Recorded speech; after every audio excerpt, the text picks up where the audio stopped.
And we're back. Let's find out who wants to kill us now! We were in front of the entrance before I knew it. Well then. So saying, Utsumi's figure disappeared ahead of the building. At that moment I finally noticed that for some reason Utsumi was barefoot. Frostbitten by the cold snow, her ankle was swelling and had turned a deep red. What? Something was happening somewhere that I didn't know about. I just had that feeling.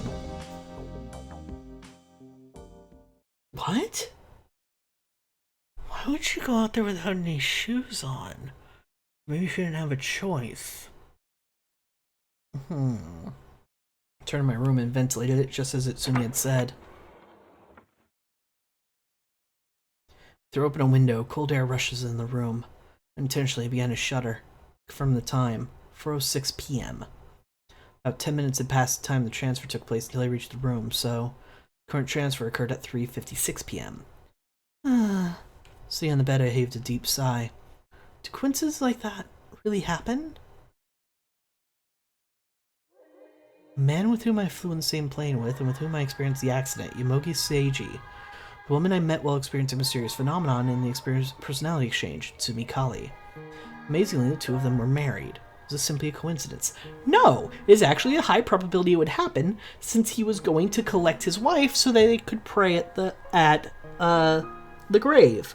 And since you were going to the same place, it's very, very not a coincidence that you would arrive on the same plane. I didn't think it was something that could be explained away by chance, rather due to a large force at work. No! There doesn't need to be a large force at work!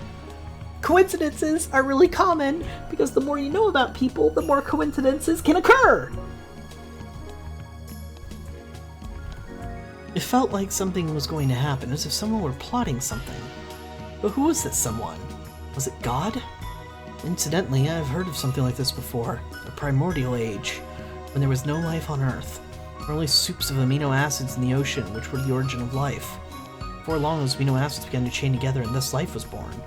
However, even if you try to recreate the conditions of the original oceans in the test tube, it seems as far as the creation of life is concerned, it never goes very well. So the creation of life by the union of drifting amino acids occurred by a coincidence of a strong astronomical possibility. Yes, that's why there isn't too much life that we can find in other planets, because it's really uncommon to happen! The explanation of a scientist who introduced this left people with a strange impression of him. If we assume that God exists, then it may be the one who gave birth to life by assembling those amino acids should be thought of as God. Oh goodness. This sounds like intelligent design. That means I'm gonna talk about religion at some point because I'm gonna be dumb enough to do it. Oh no. Oh no. I will try to restrain myself.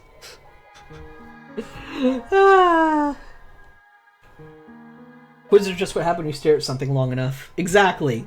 Exactly. That's my thought on coincidences. The more you stare at something, the more connections you're going to make. The more connections you're going to make, the more coincidences occur. The phenomenon that I'm experiencing right now may have the possibility of occurring as low as the beginning of life itself. Just don't do it, Trilo. Talk to the cute girl again. Which one? The one with DID, who's one of her personalities serial killer? The one who's the mother of one of the killed children who might be potentially wanting to kill me now? Or the one that just got into a fight with me and pulled hair? Which one? They all look like such great candidates! The murderer, yes, of course. Right, the murderer. Yay. However, I can't think of this coincidence being caused by anything other than someone's deliberate actions. There are lots of ways this could have happened. Not only because of the coincidence of Yomogi and Utsumi being married, but because the coincidences keep occurring one after another. The son from Yomogi's marriage, Junichi, was killed 2 years earlier by Inabushi Keiko, and now Inabushi Keiko's right here, in Sphia, living alongside Utsumi. Those coincidences continue would just be too sad, I thought. Utsumi thinks of the girl as Suzukage Hattori, believing that she dedicated herself to taking care of her. What would Utsumi think if she knew she was Inabushi Keiko, the target of her dead son's grudge? She knows it's Keiko! We've confirmed that! 1. 2. It's not that strange that someone who had a child who was the victim of a violent crime would also end up in a psychological care facility where the killer would also end up because of the nature of the crime. It makes perfect sense. It's not a coincidence. Everyone is hella moe. They really are. It's not fair.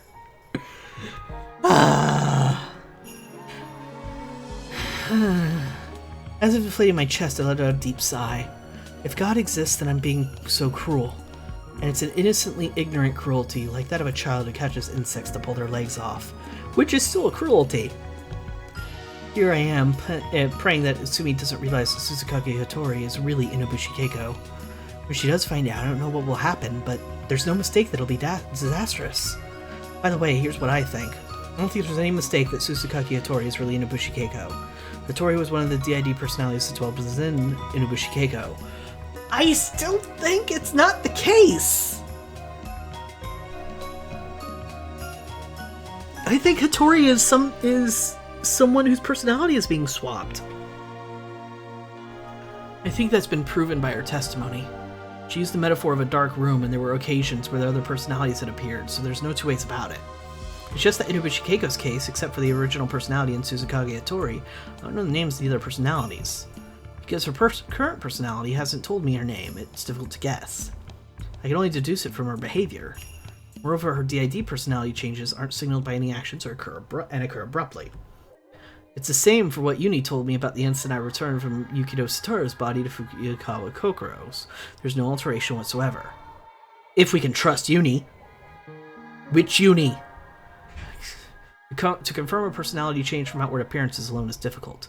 I don't think I've met any personalities except for the one named Hattori. But in reality, there may have been a period when she was in Inubushi Keiko, where I've already met the personality of the murderous monster that killed Junichi without realizing it. There's even a possibility that the personality of the murderer will go unnoticed until the moment it attacks someone. I looked at the left arm that had been injured by someone and shuddered. It was in that instant. Knock knock. Satoru, do you have a moment? Uni's head popped out from behind the door. He was wearing an amiable smile. Hey Satoru, why'd you open that window? It's cold.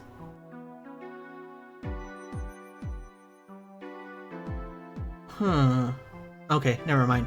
I had a theory for a second there, but it didn't make any sense. He quickly jumped to the window and shut it with great force. Rubbing his hands together, he shivered just slightly. Is something wrong? You need anything? What about the radio? Did you find out anything interesting? The smile on Uni's face was replaced with a troubled expression. The tone. Are you Kokoro now? Yep. Well, whatever. If Kokoro's really inside Satoru, it involves you anyway. What do you mean it involves me? Yeah. So Uni moved next to me on the bed, sitting close enough for her shoulders to touch. She showed me the radio.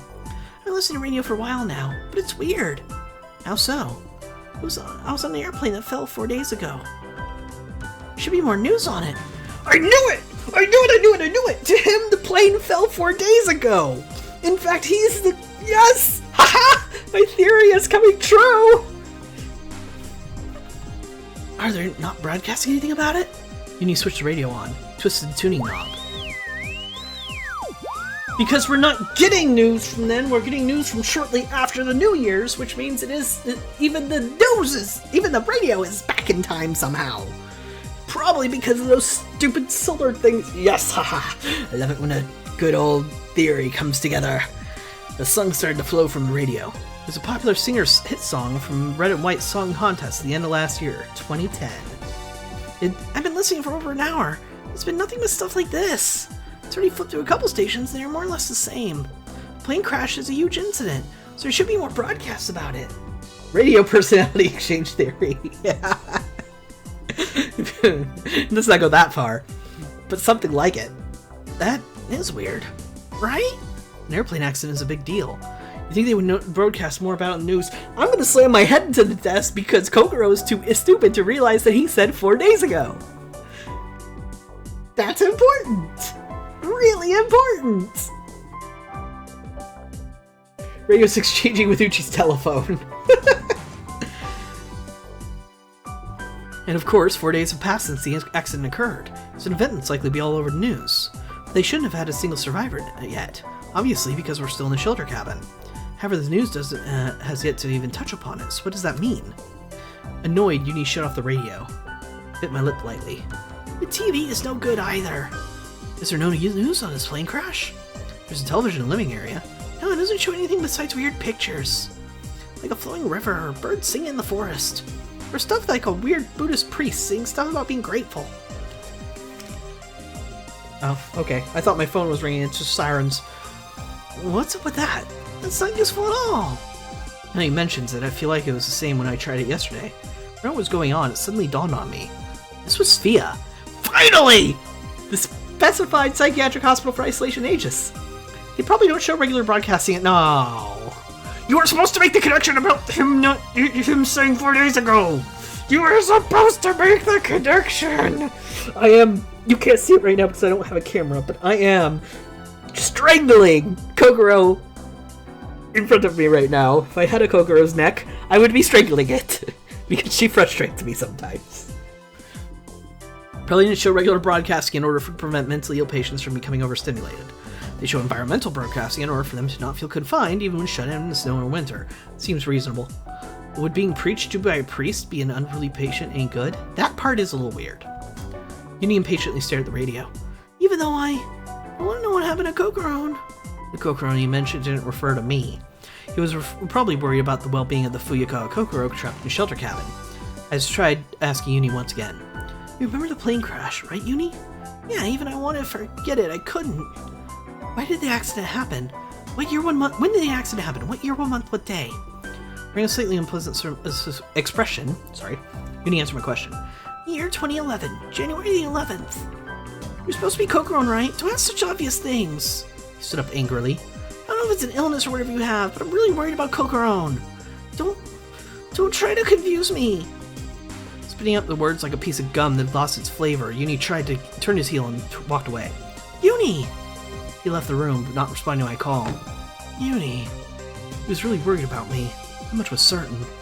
Uni that was just here was, without a doubt, the same one that rode beside me on the airplane. And the one that was beside me when I crashed. I didn't forget either. I'm certain I was grasping Uni's head inside the airplane when it crashed.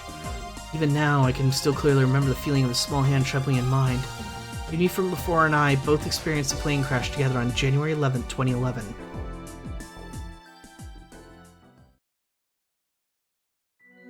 So what does this mean? Poor Sphia Uni, he really misses his waifu. Yeah! Did the Uni from before, the Uni at Sphia, jump here right after the accident? If so, who's the Uni presently at the shelter cabin? Yes! Okay! She is making the connections! After thinking it over for a while, I reached a single hypothesis. Uni is undergoing personality exchanges after all. On the second day, even though I talked about what foods I liked at Sphia, the shelter cabin knew them. For that I deduced Uni was undergoing personality exchanges as well, or maybe teleportation. No! That one, he's well aware of what happened in the past, but he's what for this past self. However, at the time I didn't know there were time periods between Sphia and the shelter cabin were It doesn't have to be personality exchange. It could be complete teleportation though, because if he's only changing himself over, only swapping places with himself, it doesn't have to be just the personality. It can be everything else too. And it only needs to happen once. Which is my suspicion. Actually, this was a good point, and it didn't occur to me that because it was past Uni experiencing this, future Uni would know everything no matter what. So the swap may have only happened just once for them, which leads me to believe Uni did it on purpose, or could only do it once. Wait a minute. Wait. New theory. Uni somehow figured out how to travel back in time, but he had to swap with his old self to do it. So he swapped with himself right after the crash. In somehow doing this, in somehow traveling back in time, it caused the personality exchange between Satoru and Kokoro.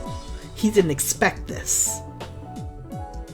Somehow, that ended up happening. It doesn't explain everything, but it explains why the event is happening. And even it was probably an accident or a side effect that he wasn't aware of.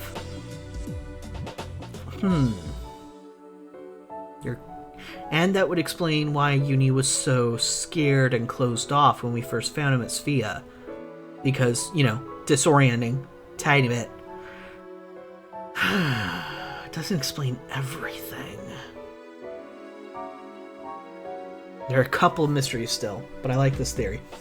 However, at the same time, I don't know what time periods between Sphia and the shelter cabin were different, so that deduction was abandoned. But, in regards to Uni, when considering the difference in time periods, thought the complexity to entangled thread had more or less began to unwind. Putting aside the radio and newspaper for now, you can guess the year from people's testimonies. As Sphia, the ones who said the year 2011 were Tori and Uni. However, it feels like I can discard these two testimonies. Tori and Ibushi Keiko is DID, so it's possible she isn't aware of what year it is. After all, there's even a child's personality dwelling inside her. It wouldn't be odd for her sense of what year it is to be off. Which is fair, I suppose. And then there's Uni. From the conversation with him before, I can't think of any other explanation than him transferring here from the accident, and therefore his statement about what year 2011 is a given. Statements from Satoru Natsumi that this is the year 2012 are correct. If you exclude the radio broadcast and being 2011, and newspaper that had information about the future written on it, in the world of Sphia, it's 2012. For the Little Shelter Cabin, it's 2011, is what it means. Satoru and I are under the assumption that our two personalities are jumping through time and space for exchange. On top of that, my Uni's personality be exchanging as well. Unlike us, the 2012 Uni and the Uni from right after the plane crash are being exchanged, switching back and forth in the same body of Kusuda Uni. This just got a whole lot more confusing. I need to sort things out. Let's try to trace Uni's movements. First off, Uni was caught in the airplane crash on January 11, 2011. However, I don't know when, but he was saved somewhere. What was the cause and effect that brought the rescued Uni to Sphia? And passing through into the year 2012? And this is where it gets complicated. But the future Uni at Sphia at 2012 and the past Uni that survived the plane crash in 2011 are switching between one another. Wait. Okay, so the newspaper existing would be explained by future Uni bringing it with him. Everybody else at Sphia knew about the crash and what happened already, which means the newspaper was probably there for whatever reason. They might have given it to them because Utsumi's husband was in the crash or something. So that's easily explained away why the paper was there, even though they shouldn't have outside contact. But something just occurred to me. There are only 3 deaths in that paper. Uni was never found. I don't think Uni was supposed to be at that cabin. So in swapping to the past, did future Uni somehow save his own life? Possibly. But then how could he... No, that doesn't make any sense. He couldn't have saved his own life. Something would have happened to make future Uni. And why did future Uni end up at Sphia?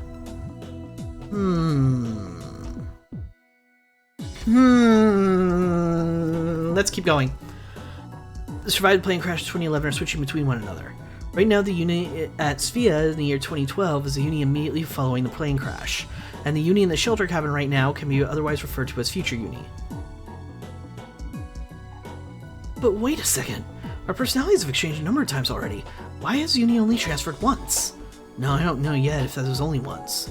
However, it didn't appear that personality exchange happened very frequently. That's true. I'm making an assumption it only happened once because it's consistent with my theory, but it is possible that it happened multiple times. But I think it was a complete physical transfer. I think physically we're dealing with 2011 Uni here, and physically we're dealing with 2012 Uni there. And so if I am right, then the transfer probably only happened once, hence the newspaper. I still don't have a very good grasp on the rules of personality exchange. What an irritating feeling. This is probably what they call the feeling of chewing on sand. However, even though I don't know the rules of personality exchange, there's one thing I do know. Thinking that it's the year 12 at Sphia and 11 at the shelter cabin would be best. The contradiction between newspaper and radio is yet to be settled. Wait. It wouldn't... Oh no! They said they were switching over to digital from radio, so somehow... Past Uni had the radio, didn't he? Past Uni had the radio when they swapped.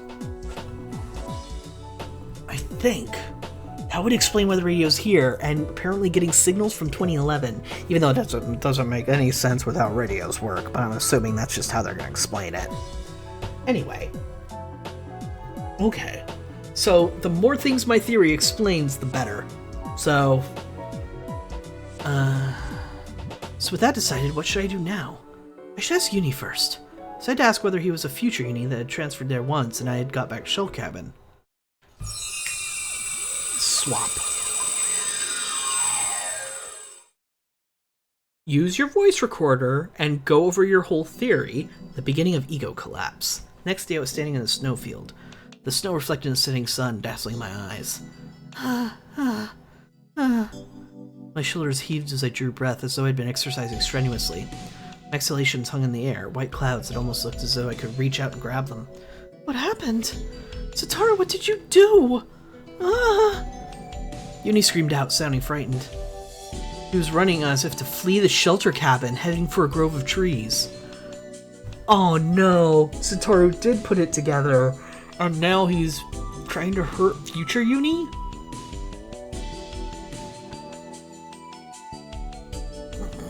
Uni! Surprised at seeing him in this unusual state, I started to run after him. What happened? Uni! Uni, wait! It was hard to run in that snow. My feet sank another 30 centimeters in snow with every step. Gradually I began to feel my strength depleting.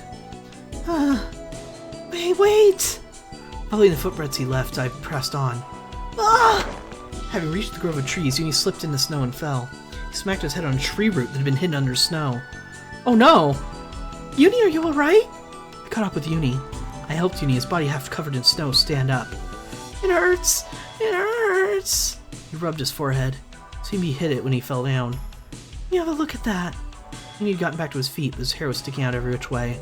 I gently brushed the snow clean to him. There was no injury on his forehead. You wouldn't see it unless you looked closely, but there's an old scar there. He hadn't gotten that just now, did he? No, that's an old scar from the plane crash.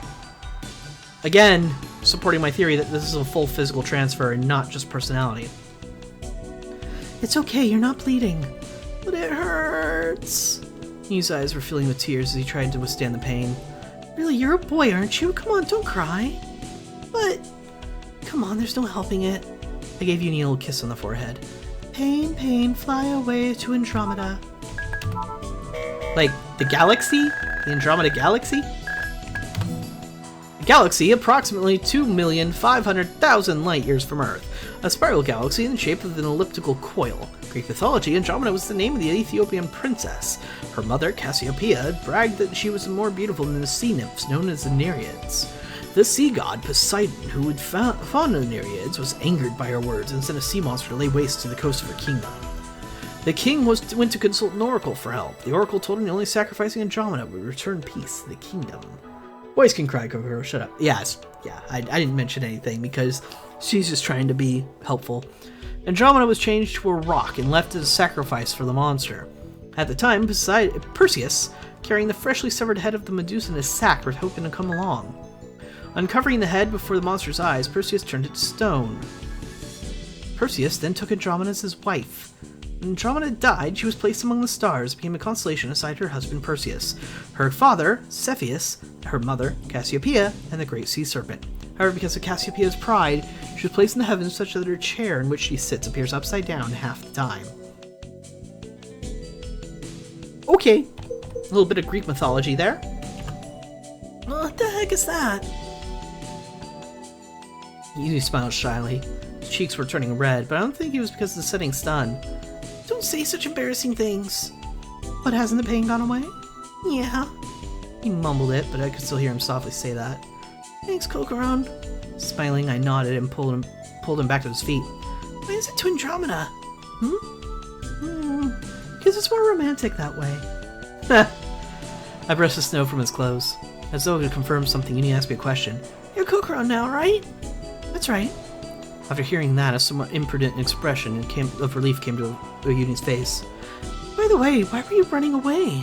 What happened? Because... He hesitated. I don't know why what's so hard for him to say. It's most likely something happened in Shelter Cabin. Just then I heard a scream from the cabin. Hey! What the heck are you doing, Mayuzumi? Oi, knock it off! Uh-oh. When I heard the scream, I... Hurry back to the cabin! We looked at each other. Let's go back to the cabin. Yeah! Following the trail of footprints we left, we head back to the cabin. I thought Uni was running away from Satoru, but he might have been running from Mayuzumi. When I saw we returned to the shelter cabin, took my breath away. A dreadful scene had unfolded there. Something dark red was smeared around the edges of Mayuzumi's mouth, and beside her, Yomogi had fallen on the floor. Stains around Mayuzumi's mouth were blood? No, she couldn't have. To Yomogi-san? To answer my question, Mayuzumi licked around the edges of her mouth. With maddened eyes, she looked at me and looked to me like those of a wounded beast. Such a thing. No. People who were stranded after an accident and ran out of provisions, they fall to a horrible state like this. A horrifying thought became lodged in my mind. So, fun fact about me. You know the Donner Party? The Donner Party who are famous for trying to make their way, you know, in old times in the US. Famous for the fact that they resorted to cannibalism. I once had an English project. Every single person in the class was assigned a person from the Donner Party. We were to research a Donner Party, research that person, and write about what happened from that person's perspective. I don't remember who specifically I was assigned, but it was one of the first people to die. So I had a very short assignment, but it worked for me. But the thing is, you still had to read a lot about the Donner Party, and we learned a lot about what happened with them. Speaking of cannibals, fun fact about me. Maybe I should have put that a different way. Entirely possible. But yes, so I did extensive research on the Donner Party when I was younger. Way back in high school. I don't remember most of it. I remember there are certain things that stick out in my mind, though. Like, did you know that there were several members of the Donner Party that ended up dying when they got back to civilization because they overate? The thing is, they'd gone so long without proper food and ate only sparingly other people that when they got back, they were like, let's get them a feast! They're probably starving! And it ended up killing several, I think 2 members of the Donner Party. Trust me, there are other stories about the Donner Party that are worse, and also tragic and terrible. You don't want me to tell them. I'm really here for the out of context quotes. Really, I only have like 2 good ones, and those are it. It actually happened with a lot of Holocaust survivors too, Trila. I didn't know that. I didn't know that happened with a lot of Holocaust survivors. But if you ever find yourself in a situation of extreme starvation, don't have a feast as soon as you're safe. Eat sparingly, enough to be satisfied, and that's it. Be very careful feeding them because their stomach couldn't handle food. Yeah. And not even till you're satisfied, because your stomach can't handle food very well at all. You might have to eat only a little bit. It is super sad. The human body is a complicated thing. Before such a scene of shattered human dignity, my lips began to tremble. But I'm fine. I didn't think she actually tried to take a bite out of him. Mogi slowly picked himself off the floor. In my relief, my legs lost my strength and I dropped to the floor on my knees. Ah, thank goodness. What goodness? What happened? That woman, she ate all the chocolate herself. I took my eyes off her for a moment and she stole it right out of my bag. When I confronted her about it, she pushed me down like this. Shit. Mogi stood and dusted off his knees, scowling at Mayuzumi. He drew closer to Mayuzumi. I don't know how you could do such a thing. That's everyone's food, isn't it? I was just thinking, if only you all weren't here, you wouldn't need it. So those dark red stains around her mouth, they were chocolate. She wiped them off with one finger and then licked it clean. That's not how it is at all. You're just putting on an act to try and sabotage us all? Sabotage? Unless we all cooperate, none of us will survive, you know? Why would you do such a selfish thing? Mayuzumi turned toward me with an insolent smile, as though she were trying to start a fight. Why? Don't you know perfectly well why? It's simple arithmetic. With only this one last chocolate bar, we won't survive if we divide it up equally. But if I eat it myself, I can go on living. Just me. So I ate it. We decided together, right? Well, Yamogi-san managed the professions. You have this much confidence in that old fart? I knew it. I know it. When the going gets tough, this teaser is going to abandon all of us. What the hell do you think you're saying? I saw it myself when the plane crashed. You, before you found me. You also found another person who was still breathing, didn't you? But you abandoned them. Even though you were still alive, you didn't even try to help them. Isn't that right? Mogi took a long, deep breath. When he finally spoke, his voice was filled with pain. His face darkened by 4 days' worth of stubble, distorted in anguish. That's right, but there was shrapnel from the plane sticking out of that hurt person's chest. I didn't think there was anything I could do for them. Look, just look at this. Mayuzumi thrust her finger at Yomogi as though in triumph. This bastard didn't think there was anything he'd do to that person. He simply threw them away. I think it's idiotic to let a bastard like him be in charge of the food. We're all weaker than he is. He'll get rid of us just as easily. I could feel my own voice turning shaky with rage. My nails dug painfully in the palms of my hands, and I dug them in harder and yelled out. Mogi-san even saved you, didn't he? Even when he saved you, how can you say such horrible things about him? Huh, I thought you'd say that. Just because you saved me, I have to listen to everything he says? I'm not just screwing around here. Certainly Mogi-san did rescue me, but that's all. He has no right to order me around, the me here that's here today. Put her off the cabin, getting tired of her shit. It's completely understandable to me how she's reacting. Let's be perfectly honest here. This is a shit situation. It takes a lot of willpower to remain positive and to not be suspicious and fall to the same thing she's doing. It sucks, and it really actively harms your chances for survival overall as a group. But it's understandable. As for a solution to this, like if you were in a situation and somebody was acting like her, what you would do? Oof. I don't think I have an answer to that. But you gotta keep her alive just like everyone else. Otherwise all you do is prove her paranoia right, and that's the last thing you want to do. Because that just causes more problems down the road. Sacrifice one person and then everybody else is going to think they're next. And then the paranoia spreads like a disease. Have you no gratitude at all toward him? Of course I'm grateful. If we make it out of here alive, I'll even let him do it with me once. But in order for that to happen, I have to get back home alive first, you know. Don't fuck with me! My anger, I lost control and struck out at Mayuzumi. Staggering, Mayuzumi crashed into the wall. What the hell do you think you're doing? Mayuzumi got back on her feet and grabbed me. Sharp pain raced through my body as she pulled my hair. You know, I hate naive little princesses like you more than anything in the world. Never knowing hardship, growing up leading such comfy, carefree lives. Why don't you just die? If you did, there'd be one less mouth to feed. Retaliation, I grabbed Mayuzumi by the collar. Trembling, shaking back and forth, I answered her. As long as we're on the subject, you should disappear. Life would be much easier if you weren't here. If you weren't here. Chill. Cut it out. Mogi forced his way between us. Uni, too, was cleaning my back, murmuring in a barely audible voice. Stop it, Kokoron. But My eyes became blurry with tears of frustration and sorrow. Burying my face in Mogi's chest, I wailed loudly. The things Mayuzumi had said were unforgivable, and I couldn't believe what I had blurted out, that it would be better if she weren't here. Tears came streaming down my cheeks. Looking at me at that state, Mayuzumi spat these words at me. You're so naive. Do you think Sony's gonna come along and save you if you cry?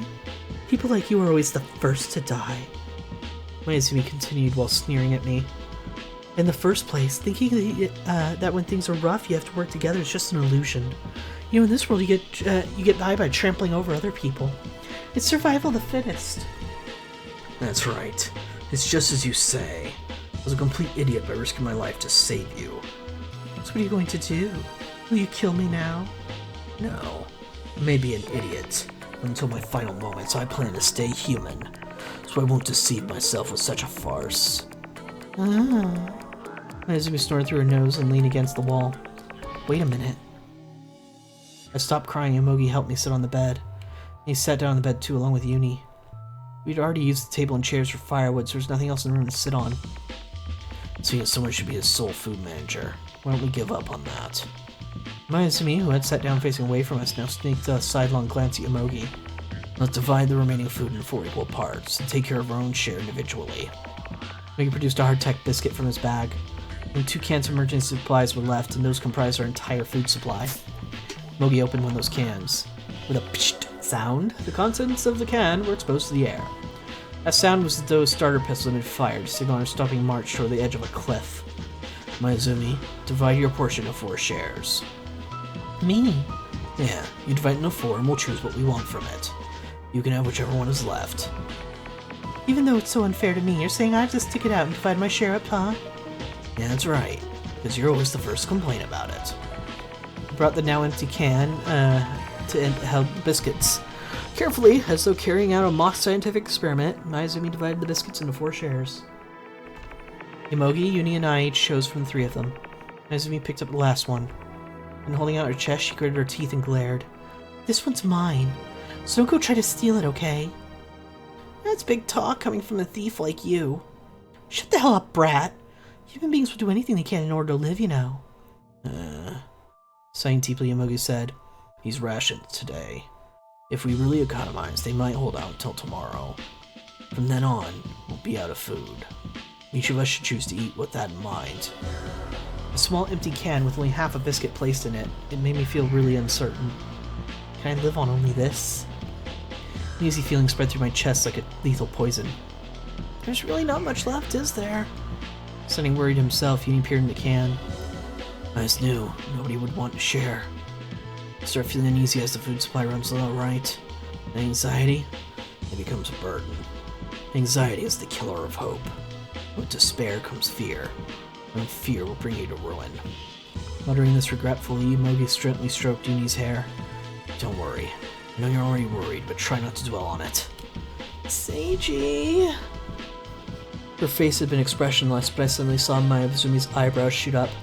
Idiotic. With her precious can under her arm, Mayuzumi turned back toward the bed. She wrapped herself up in the blanket, her body began trembling. Biting her nails, she began muttering in complaint. Her words, so faint that they barely reached my ears, were, I'm going to live. I can't die. Until I meet that person, I can't die. There's no way I'm going to die. I'll live. I'll live through this.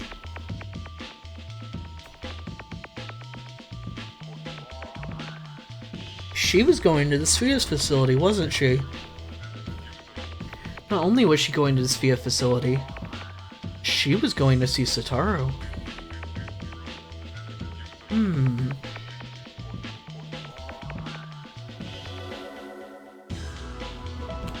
Strong attachment to life.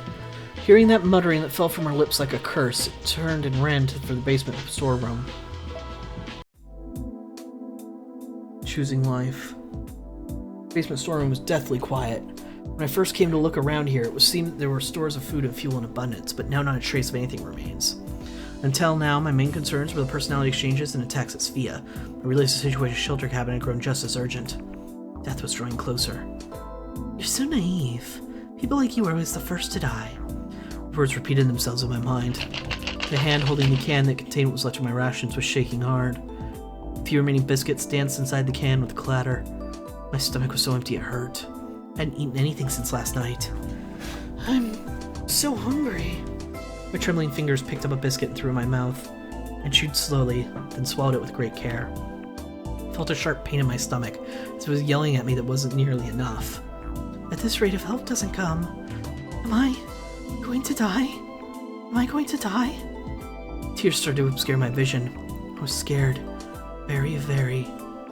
The faces of my friends and parents back home appeared in my mind. The peaceful campus life I enjoyed not long ago had disappeared from my mind. I don't want to die.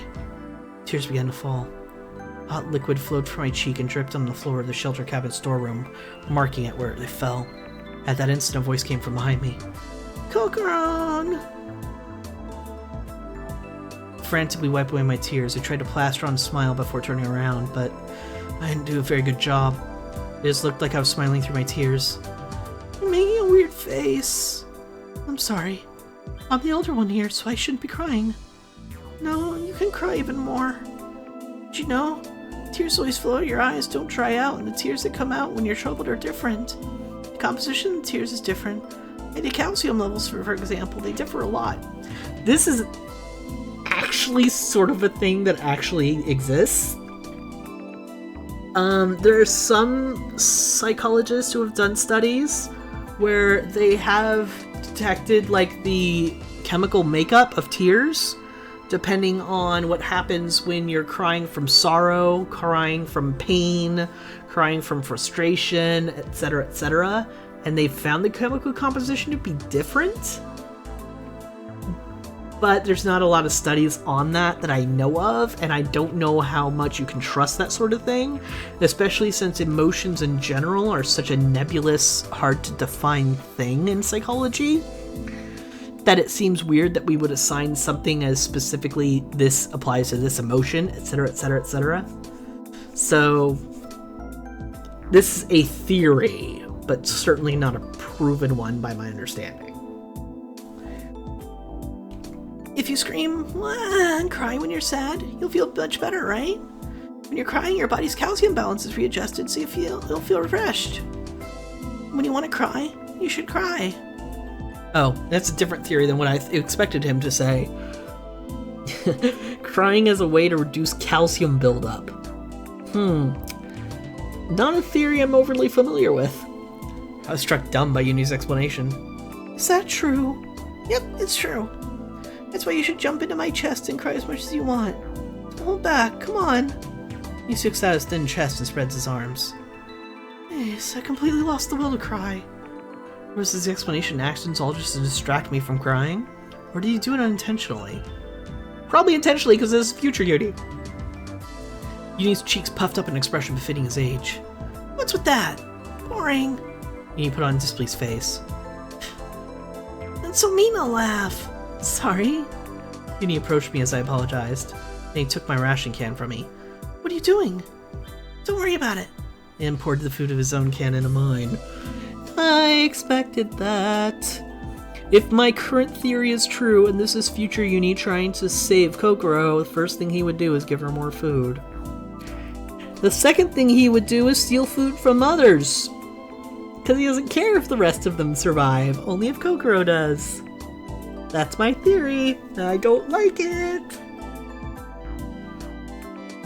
Doesn't explain why he was running from the cabin. You know what? At some point in this story, here's what I expect will happen. We'll get about to like the halfway point or the 75% point or some meaningful point in the story. And then we're going to go through all the events that happen with Satoru. All the important events. And we're going to see it from his perspective. Because that would answer a lot of questions. I think that's what's going to happen, eventually. Hey, let's both share from this can. Bullshit, you're not going to eat any. Why? When Kokoro gets hungry, it's alright for you to eat a lot. When I get hungry, I can take a lot too. He passed the can over to me. It felt heavier than before when it only contained my share. Together we both have this much. If you think of it that way, then it's like we're still okay, right? Uni, right now it's really insecure and disheartening. But we're not alone. We're not alone. With those words alone, we'll forget our hunger. I suddenly put up the can of food on the shelf. And then I took off Uni's glasses. You won, Uni. I hugged Uni's thin body to me. Tightly, tightly. It hurts. Thank goodness you're here with me. Thank goodness I'm not alone. No matter what happens, I'll protect Uni for sure. I shouted out as I hugged him close. That's my line. And you continued talking in a strangely adult tone. 'Cause I'll save Kokoro for sure. More towards my theory. Thank you. Jeez, you're such a boy. Hug him even tighter. I'm gonna die. Warming inside, I happily felt Uni's gentle warmth.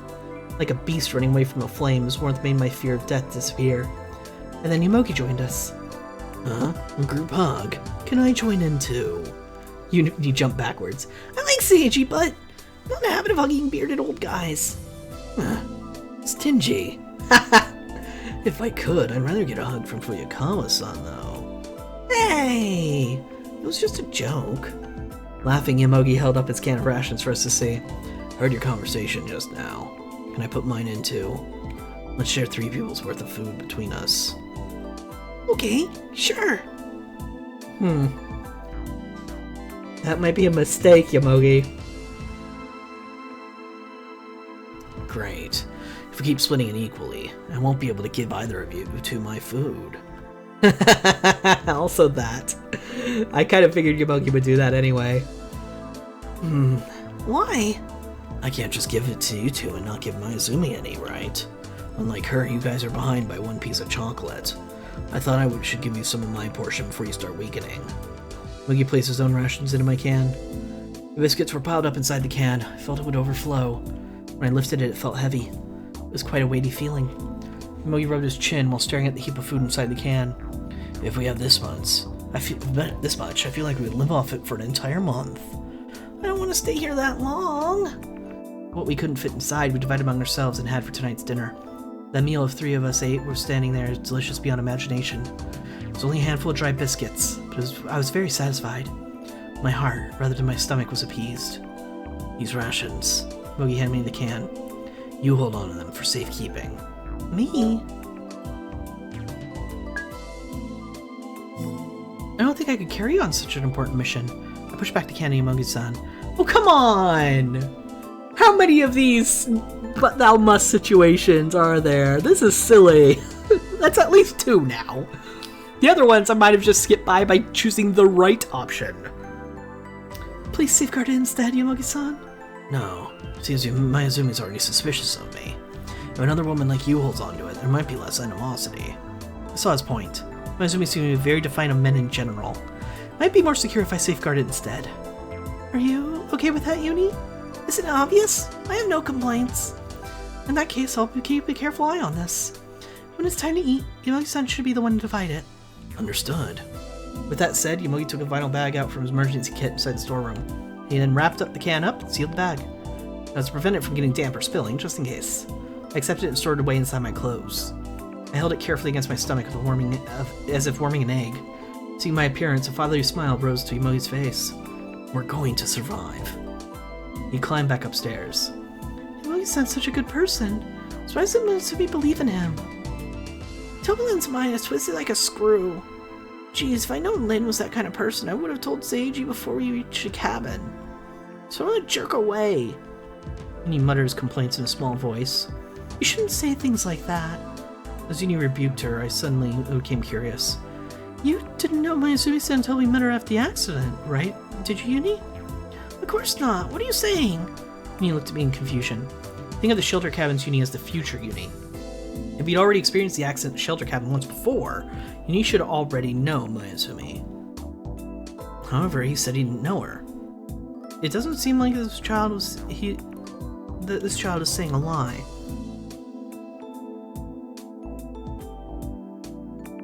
Thought just occurred to me. Couple of thoughts. When she says child, it annoys me. It annoys me because there's there's 2 other children that we've really heard about. Technically 3, but mostly 2. Junichi, Utsumi, and Yomogi-san, and one of the personalities of Inabushi Keiko.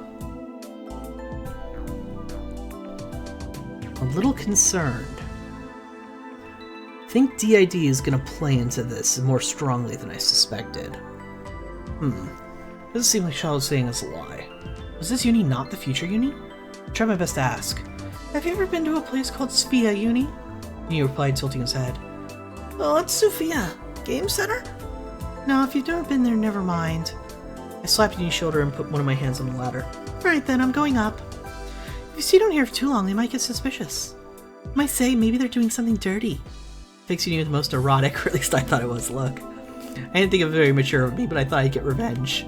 Before, when he said something similar, I was really embarrassed. However, Uni just shook his head. That's not sexy and all. It's worth about 2 points. Out of 5? Out of 100! Oh, so mean.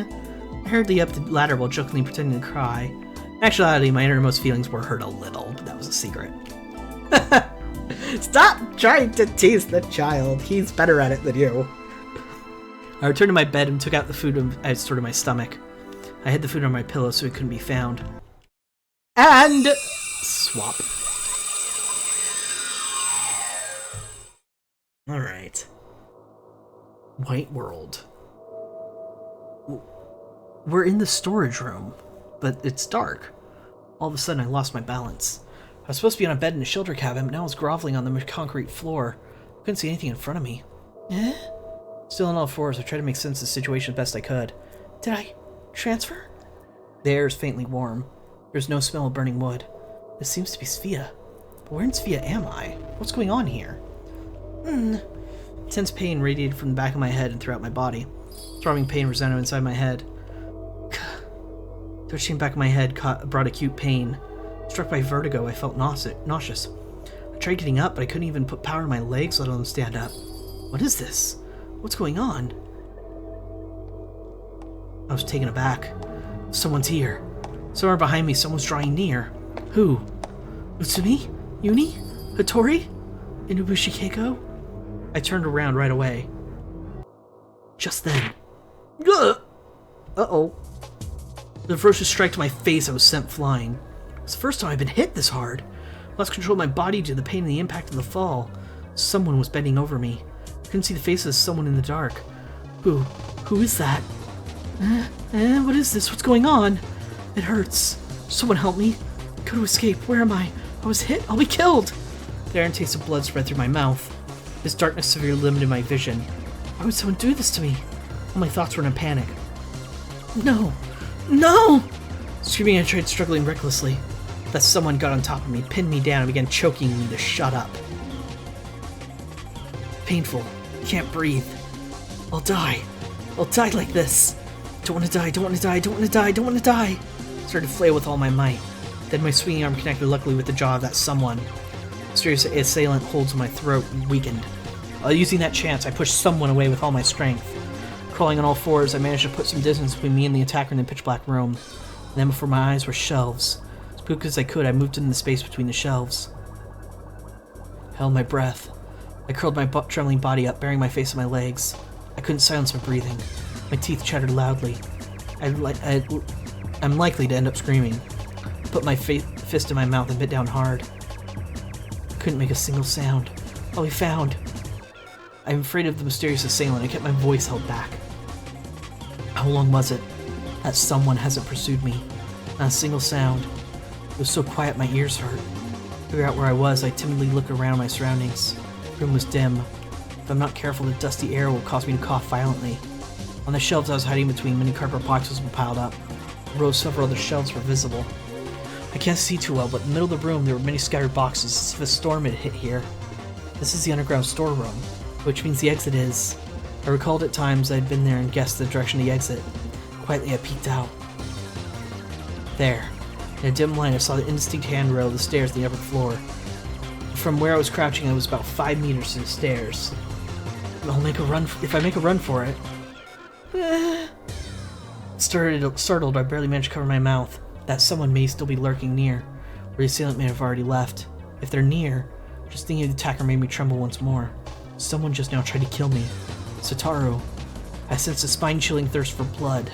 A thirst that made my hair stand on my back of my on the end. Yeah, stand on end. I drew my arms around myself. Holding my breath, I strained my ears. It began to ring. Other than that, I heard nothing. This someone is lying in wait, waiting for me to make a move. But when I take a single step toward the exit, I'll be assaulted from the darkness. I don't want to move. I'm scared. There's no chance that I'll continue to wait here patiently. You know what I haven't done for a while? This.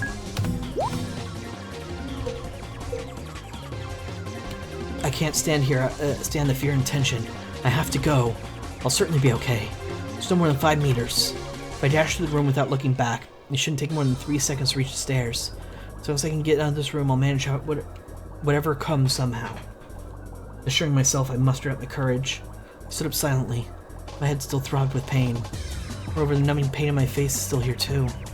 Pain made me remember the fear and my will faltered slightly. I returned to my crouching position. So a short while ago, I was in the shelter cabin with Uni and Umogi. I was so glad I wasn't alone. And yet I'm alone now.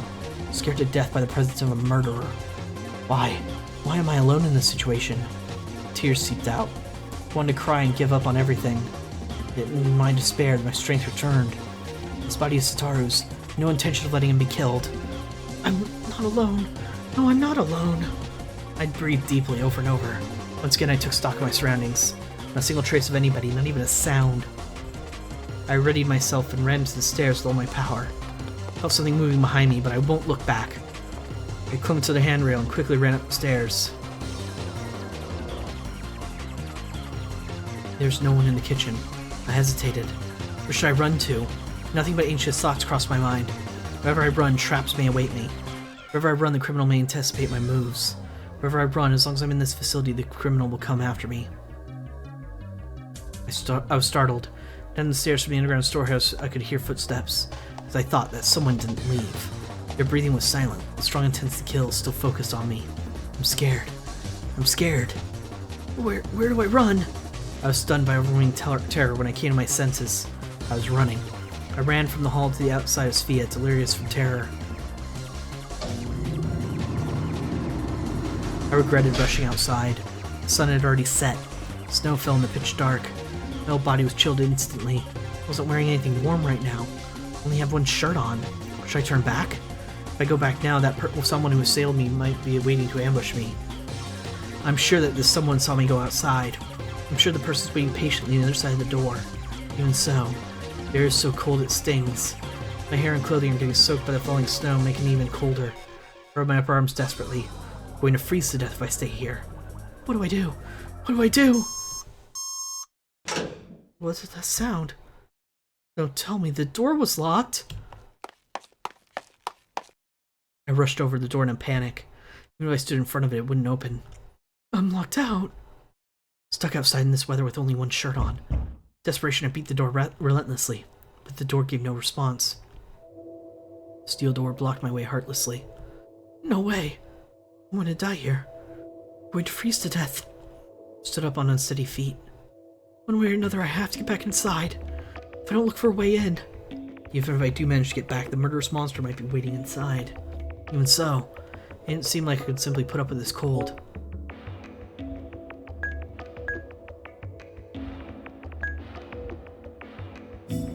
It's dangerous to move around at random. The premises of Sphia are large. It would be disastrous if I got lost. We recalled several incidents in narrow ski resorts where victims died very close to the hotel. I started to walk around the building, along the walls of the facility. I really have no clue where I'm going. Eventually I reached the terrace. From the window, the lights of the living area shone brightly. Surveying the room, there wasn't a trace of anyone inside. Yuni, Utsumi, and Hattori. Where did they all go? They couldn't have. An unpleasant premonition crossed my mind. Did that someone also attack them? Shaking my head, I tried to erase the idea. I tried to see whether or not I could open the window. Was the window locked from inside, or did it just not open? In any case, checking out the window yielded no favorable results. I gave up on the window and left. The splitting pain in my head was unbearable, and my consciousness was starting to slip away. After a while, a small window came into sight. I peeked inside. It was a private room. My body won't stop shaking. I can't feel my limbs anymore. Walking with my dull legs feel like swinging massive logs. My vision is blurry too. If I don't hurry up and do something, I'll collapse soon. Trying my best to regain a bit of my dimming subconsciousness, I peeked inside the window. Whose room is this? It was dreary inside. I saw something like a notepad on the desk. I recognized the deep red coat hung near the window. This is Hattori's room. Pleading a small hope it would open, I tried pushing the window. It didn't open. It's no good, huh? I want any of those windows open! And I remembered. Satoru's room. Damn it! During the day, I'd opened the window to ventilate the room. Yuni closed it soon after, but I don't think he locked it. Let's go to Satoru's room. This is Tori's room. Satoru's room. Where was it again? Where do I go next? Oh no!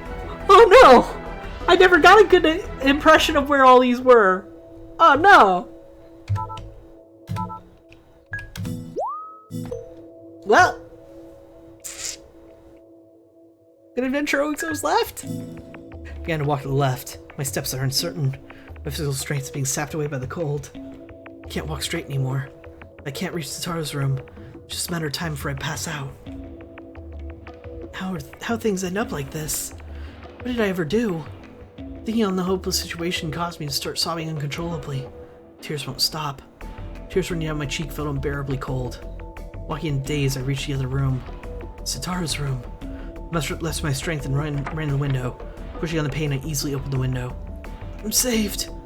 Relieved, I almost rolled my way in the room. Warm air wrapped around my body. I'm saved. Tears flowed out of sheer relief I felt. Even my numb limbs had started to feel pain again. I hurriedly entered the bathroom. I warmed my hands with hot water from the shower. I gritted my teeth as I held my hands under the water so hot it made me instinctively want to spring back. Gradually, feeling came back into my fingertips. What is she going to do with that feeling in her fingertips? Find out next time, because you see, that's the end of today's stream. My name is Lamar Haven, and I stream Monday through Friday starting at 10 a.m. PST. That is 1 p.m. Eastern. Tuesday, Thursday, I stream what you've seen here. Remember 11, the Age of Infinity. Realize that showering noise is a bit distracting. Hold on. I can't get it to stop. Well, whatever. You're just gonna have to deal with it. Anyway, Monday, Wednesday, Friday, I stream Dragon Quest VI Blind, as chosen by you, the viewers. That one didn't get to play some yesterday, but we'll get to play some tomorrow, and I look forward to it. Can't wait to make some progress. Anyway, remember Living is cross-post to YouTube. Speaking of YouTube, you gonna follow the link on screen or link below the stream to my new YouTube channel. Need to go to the bathroom yet? On YouTube, I have a YouTube-specific series. Monday, Wednesday, Friday, that is Resident Evil 5. Join Chris and Shiva as they explore Africa. I completely forgot what I was supposed to say. Explore Africa looking for the source of BOWs. But with that, I am done for the day. So thank you very much for watching, and I'll see you folks next time.